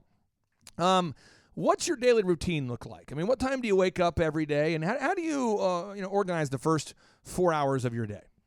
Yeah, sure. I think it's probably a lot like yours. Get up early. And what I do is, everyone talks about kind of the morning routine and the miracle morning, and that's a big thing now. But really, for me, it starts the night before. So like the day before, I plan out the next day, pretty much the whole week, and then I plan out the day the next day, and then I get up. So for me, I get up usually between 4 and 4:30 in the morning. Got it. So I get up, I do look at my to-do list. I review that, make sure what I've got to do, the most high-priority task for the day. For me personally, obviously health is a big thing for me, so I do a greens drink. I take a probiotic. First thing in the morning, drink a glass of water. And then for us, again, in my industry, we start early. So I usually go into the office. So on the way to the office, I'm listening to a podcast, something to get me in the right frame of mood, something uplifting, some education, if it's an audio book or a podcast. And then we start early. So for what I do, we go in and we start training clients, and I'm out there talking to clients and meeting and greeting and training people. And then somewhere I work out mid-morning. Sometimes I work out in the evenings, but for a lot of people, working out in the morning. But I think the biggest thing is just having a plan for your day. Most people I talk to that say they don't have time for anything. True. They don't know how to manage their time. They just kind of live in reactive mode all day. Oh, yeah. Instead of being proactive. Jason, what did you do yesterday on your Saturday? Let's see. I met with you from 5 until about 11. We did some coaching sessions. I shadowed. We recorded some podcasts, interviewed the amazing DJ Casper. Yep. And then after that, I went to Whole Foods because I promised my wife I'd get her pumpkin pie. And then after that, I went home and I did errands, took the dogs out. Well, let me tell you what I did yesterday because I made a list. You and I got together at the office. We met at what time at the office? We met at 5. 5 a.m. And what do we do at 5? 5, we call PMH OKC. Randy Atrican. Yep. Who, by the way, is doing well over 6 figures of business a week. Oh, he's doing killing it. great. Randy's the man. PMHOKC.com. If you're looking for a TV enclosure, no matter where you live in this great country, if you have a flat screen TV and you want it outside, go to his website and buy one of those things. I mean, the guy's just awesome, awesome guy. Then after that, we had a 6 o'clock meeting with Morning Glory. Yep. The business based in Florida. It's like a breakfast eatery. The owners of that also own Papa Gallo's Pizzeria in Satellite Beach, Florida. Yep. Then we did what? Then we recorded a podcast. After the podcast, I did some agenda typing, and you put out Burning Fires. Yep. And then we did what? And then we recorded more podcasts. And then we did what?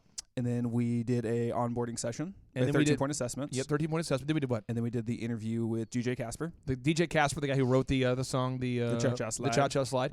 Then we did what? Then after that, we parted ways, and I would assume you tackled your to-do list. Let me tell you what I did yesterday, because I got a list here, and I wrote it down on my list, and this show's going to come out after Christmas, so my wife she won't even know what I'm saying right now. It's awesome. Ooh, there you go.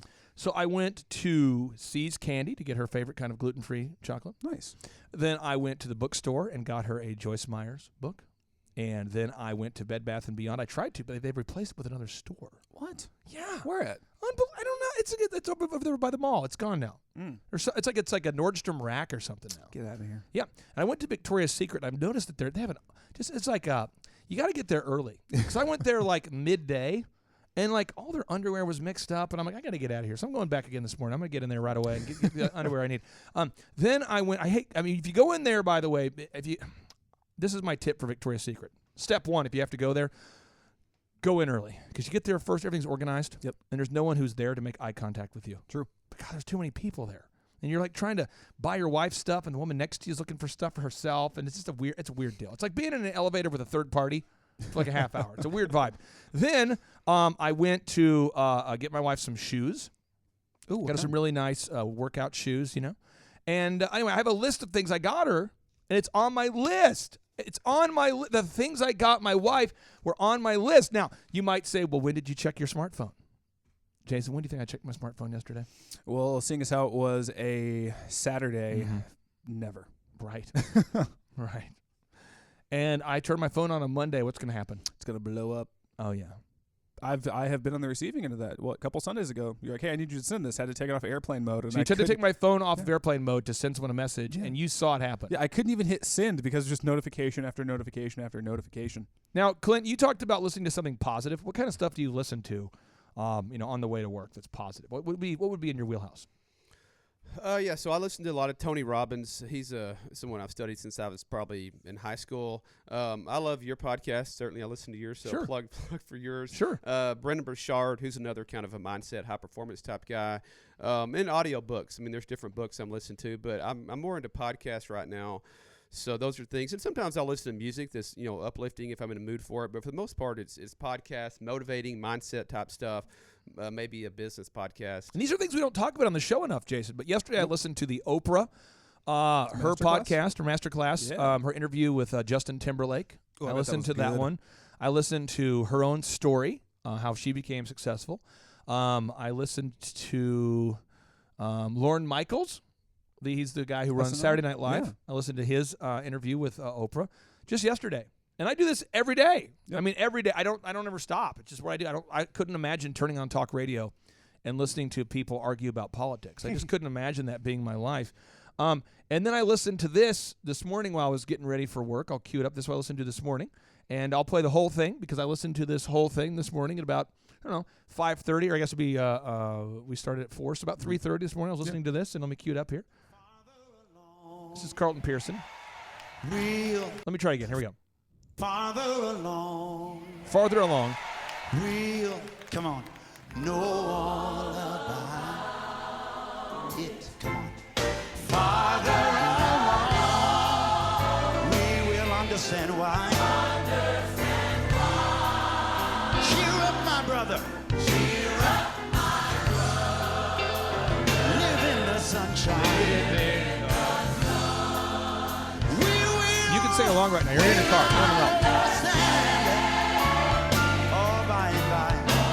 He'll kind of tell you the words in advance. Sing it again. Farther along. Come on. Farther along. I see you, big fellas. We will know all about it. Farther along. Farther along. Just give yourself a little time. You're going to understand why. So cheer up.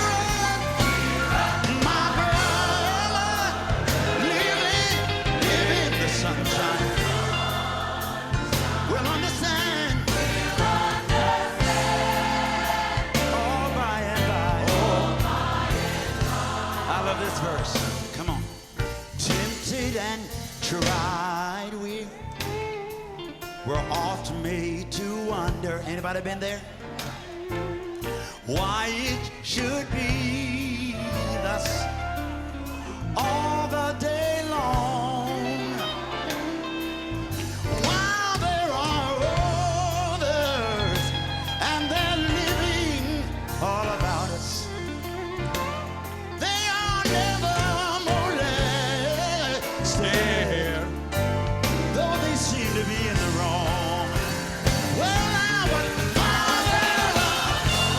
Black or white or red or yellow. Oh, shut up. We'll know all about it. Farther along, farther. We will understand. Cheer up. You better live in the sunshine. We will understand.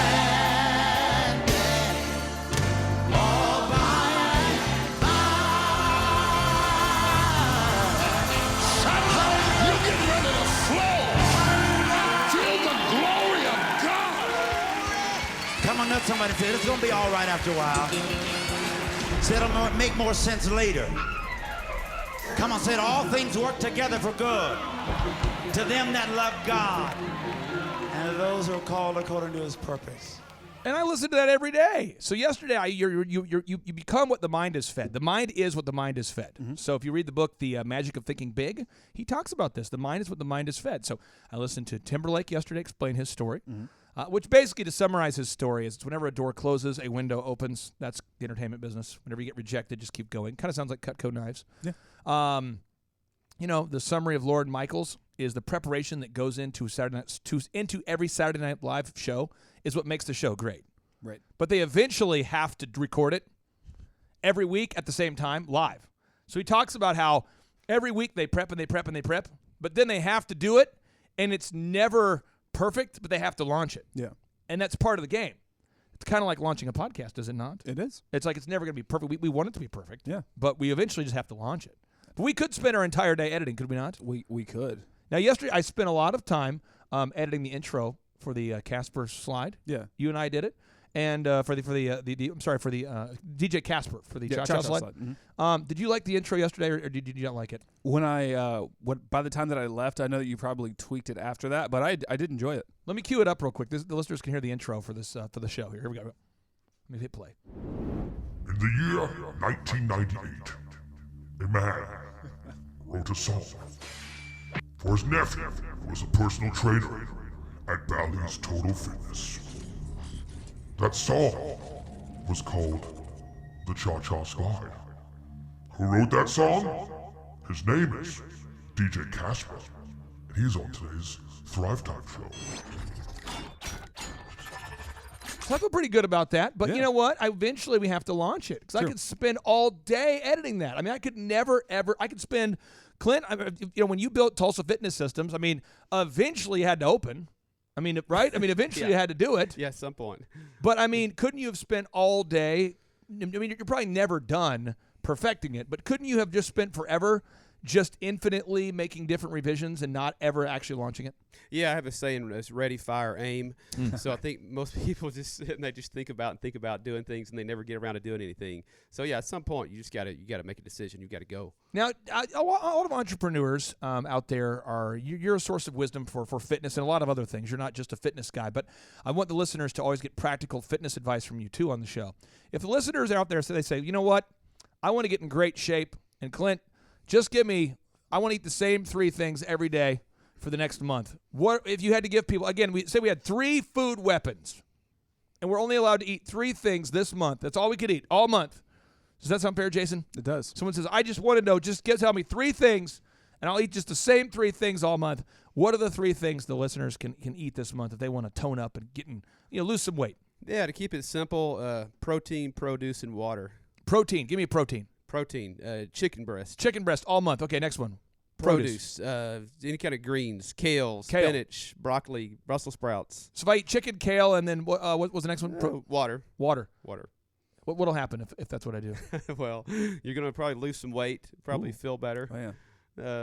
Depends on if you're working out, you can build some muscle, but certainly it's getting rid of the sugar. You're going to have sleep better. There's a lot of benefits. Most people are eating just junk all day long. They wonder why they feel like crap and why they're gaining weight. Jason, feel free to ask Clint any question that you have about fitness. Yeah. Because, you're a young guy, you're an entrepreneur guy, and you're around clients all the time that, all of us have different things we struggle with. Some people struggle with their faith. Some people struggle with their family. Some people struggle with fitness, friendships, fun. I mean, it's the F6, faith, family, finance, fitness, friendship, fun. Faith, family, finances, fitness, friendship, fun. Some people struggle in one of those F6 areas. Yeah. What fitness questions would you have for Clint? I'm going to start off with a thank you to Mr. Clint. So last week you were talking about, the protein, produce, and water, and then coffee being a really good natural stimulant. If you can't read or pronounce, like the first 5 words on an energy drink, you probably shouldn't be drinking it. Exactly. So I talked to you, I think it was, Tuesday or Wednesday, and I was going 2 days without bangs, and I thought, oh, this is going to kill me. But what I found was that whole week, I perspired way less. I have been sleeping like a baby since I cut out exogenous sugar and carbs. Wow. So, and that was just it. I mean, I didn't make any crazy weight loss goals yet, but my sleep schedule is awesome. I feel better. I have inflammation in my knee that's gone. So that was super helpful. Yeah, but that was awesome. One of the questions I wanted to ask you that I forgot to ask last week was, let's say you're somebody who has a crazy schedule. You still want to fit time in to work out, but you only have the early hours of the morning or evening, and let's say you can't get to a gym in that time. So if you're working out at home, what are some essentials that you should have as far as resistance bands, dumbbells, kettlebells? What would you recommend for the basic at home? Oh, the basic at home. There we go. Yeah, for sure. You don't need a lot of equipment. That's the biggest thing. I think a lot of people overcomplicate it. They think if they can't get to a gym and work out for an hour or have a trainer or whatever, that they can't do anything. And certainly that's not the case. I mean, you can work out at home. Having a pair of dumbbells, medium weight dumbbells, bands are so versatile. We do a lot of stuff with bands and just body weight. I mean, certainly you think of doing push-ups and squats and lunges. Those are just basic movements you can do. You can jump in jacks, and certainly you can scale it to your fitness level. But 20, 30 minutes is all you need. You need to do some type of strength training. You can say just walk. It's a good way to get started. But doing just a quick total body workout. Say if I do push-ups, I have dumbbells, I can do some rows, some curls, some squats, lunges, and just knock those out. We do a lot of supersets or trisets. We'll do 2 or 3 exercises. Just knock them out. And the best thing is like that is to do it in the morning, so you've got it done. You don't have to think about it the rest of the day. It increases your metabolism, and there's a sense of accomplishment that you've got it finished. Okay. If you're out there today, again, your body is what you feed it, but your mind is also what you feed it. So I want to leave you here today with some great action items for everybody out there. One, on a very practical level, do not sign a lease unless you've had a broker or a lawyer look at that lease. 2, don't let other people define your goals. Clint, you mentioned that someone was encouraging you to open up more and more locations. Mm-hmm. And my clients all the time will tell me, dude, thank you for not putting your goals on me. All the time people say, you should open up a fourth elephant in the room. I'm not going to do that. Ever. Well, why? Because I don't want to. You should open up an elephant in the room for women. Not going to do it. You should open up another company. I am not going to do it. You saw this. I won't mention the company, but you saw this, Jason, yesterday. We had somebody we were working with who pays me a percentage of the gross revenue to grow their company. And I do that deal all the time. Right. But I am not going to open up another LLC. I'm not going to. People think I should. I got called from a very, very large chamber of commerce a few weeks ago to speak. Not going to do it. I got a text message on Friday from a very large Christian men's organization asking me to speak. This is so funny. The irony of this blows my mind. I called the guy. Very nice. This is what I said to him, okay? I said, hey, is this yada yada? Yeah, this is Clay. Hey, I appreciate the invite. I don't do public speaking anymore, but I appreciate that. And he's like, but Clay, there's so many men in Tulsa that could really benefit from hearing your story. And I said, I know. And I've got a podcast where I do more content than anyone else in America. You know, I mean, seriously, I do 9 shows a week minimum. And you know this, I release John and Vanessa only let me release 9, but we're pre-recorded through like February. Well, yesterday we got done, and I didn't even think about it. You go, we just recorded like a solid week of content right there. It's like, whoa. Yeah, I mean, I put out, I record at least probably 15 hours a week of content. Oh, and I release like 9 hours a week. I told the guy, I have a podcast, which anybody can listen to. I have a workshop every 2 months you can come to. But he's like, but Clay, there's just a lot of guys, and I think sometimes you got to stand up for your faith. And I'm going, let me explain to you about this little group that I know of, because I know a few people in your group. They're divorced. Yep. And I'm not. You know why? Because I'm with my wife when I'm not at work, and I'm not going to go talk to the dudes. They can come to my workshop. And he just could not get off it. I told the guy no multiple times. And again, you just got to don't let other people put their goals on you. Another action step for today. Develop a morning routine where every morning you listen to something positive, you eat something positive, and you do something positive to start your day. Just every day, listen to positive things, eat positive things. And if you're, hanging out with Clint enough, you work out, make it happen. But we've got to have a morning routine. Next action item, get up every day and make a to-do list and a calendar. Define what you're going to get done for the day. Don't just drift around. Don't just drift around. Next action item, do not open up a business unless you are good at selling something. If you're thinking about owning a business, go get a job working for somebody where you sell something, because sales is a problem. Another action item, if you have people, don't be afraid to flip the tables occasionally. If you need to fire somebody, do it. Don't be the only entrepreneur in the history of America. Don't make it your goal to be the only entrepreneur in the history of America who's achieved success without firing somebody. You've got to fire somebody. And I don't think, Jason, would you classify Jesus? Do you think most people classify Jesus as a meanie? He's a meanie. That Jesus. He's a mean man. I wouldn't say that they classify him as a meanie. But he flipped tables. He's a table flipper. Yeah, sometimes you have to. He's a table flipper. He's a flipping table flipper. That's what he was. He was a table flipper. If Jesus can get buck at some point, so can you. Oh, wow. Put that on a shirt. That's impressive. And Clint, we have time for one more tip. What was one more tip you want to give our listeners out there? Maybe one more piece of advice, something that if you could give all the listeners a tip, what would that tip be? One of my principles is just called commitment alters everything. Staying committed and clarity is power. Really knowing what your long vision is. So just it's not about the money. We have another quote that I say a lot. It's called happiness is a true measure of wealth. And so just knowing what you want in life, a vision. And for me, that's not just business. It's family. It's my wife, my kids, and just staying true. Stay committed to that vision and your really your true why, your purpose in life. Where do people get that wrong? I think people just they chase the wrong things. They go after a quick fix, or they don't, like you talked earlier. I mean, as far as saying no to things, people are afraid to say no to certain things. Having some standards that you live by, having some values and knowing what's important to you, and just balancing out everything, balancing out family, balancing out work. It's hard to do, but you have to really figure that part out. And if I'm out there listening today and I live in the Tulsa area and I want to sign up for your program, talk to me about it. How much does it cost? How much does it cost to get started? Where are you located? Just give us a little bit of clarity, just so the listeners out there who do live in Tulsa, who would like to sign up can do that.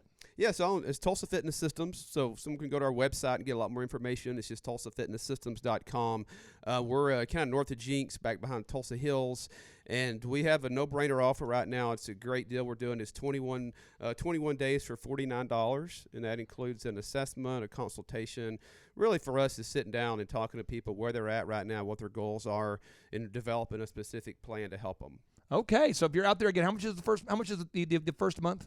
So 21 days for $49. And is there what's the website you'd recommend all the listeners would go to learn more? Yeah, it's just tulsafitnesssystems.com. tulsafitnesssystems.com. There you have it, folks. That's Clint Howard. He is a Tulsa guru, a fitness expert. He hasn't forgotten where he came from, and hopefully you learned something valuable today. And Jason, we like to end each and every show with a boom. Are you psychologically prepared to end with a boom? I'm so freaking ready. Are you metaphysically prepared to end with a boom? I'm esoterically prepared. Are you spiritually ready to end with a boom? Absolutely. Are you sexually ready? I'm just kidding. Ready to end with a boom. Whoa. Here we go. At 5:50 in the morning. Whoa. 3, 2, 1, boom. There's a little bit of passion there. What if you could gain access to download each and every book that I've ever written for free? Well, that'd be terrible, because I don't like you. Okay, we're making a big assumption here. But assuming that you do like me and you like the Thrive Time Show, you can now go to thrivetimeshow.com/free-resources. That's thrivetimeshow.com/free-resources to download each and every book that I've ever written for free. You can download the ebook version of each and every book that I've ever written for free.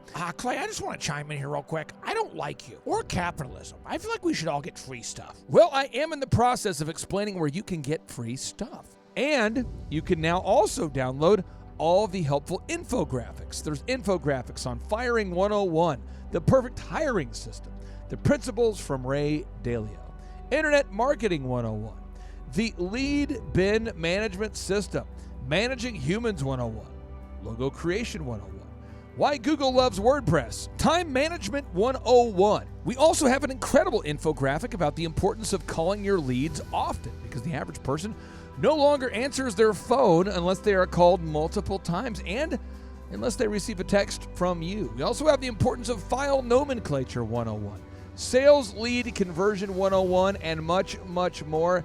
And it's all available for you to download for free right now by going to thrivetimeshow.com. Are you suggesting that I should have to move my body? Yes. This is for free.